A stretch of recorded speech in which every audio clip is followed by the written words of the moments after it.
This is a Lebanese-inspired 3-ingredient sautéed date and almond no-churn ice cream. Makes 4 servings and takes about 30 minutes active plus 4 hours chilling. 1 cup heavy cream. 1 cup sweetened condensed milk.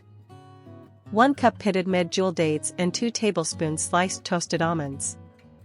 Now we'll begin preparing the recipe. Pit and roughly chop 1 cup of Medjool dates. Heat 1 tablespoon of a neutral oil or butter in a non-stick skillet over medium heat. Add the chopped dates and sauté for 3 minutes, stirring constantly until soft and slightly caramelized. Remove the skillet from the heat and let the sautéed dates cool for 5 minutes. Transfer the cooled dates to a blender and pulse with 1/4 cup of the sweetened condensed milk until a chunky paste forms. In a chilled bowl, whip 1 cup of heavy cream with a handheld mixer at medium-high speed until soft peaks form, about 3 to 5 minutes.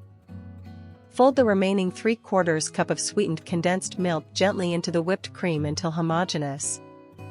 Stir the date paste into the cream mixture, reserving a 1/4 cup of paste for swirls, mixing until evenly distributed. Gently fold in 2 tablespoons of sliced toasted almonds for texture.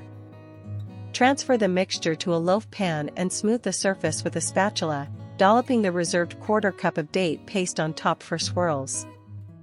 Use a skewer to create gentle swirls, then press a few extra almond slivers on top for garnish. Freeze the pan uncovered for at least 4 hours or until firm. Remove the ice cream from the freezer 10 minutes before serving to soften slightly, then scoop. Serve in chilled bowls and enjoy. This completes the recipe. If you liked this Lebanese 3-ingredient sautéed date and almond ice cream, like the video, subscribe and hit the bell for more quick recipes.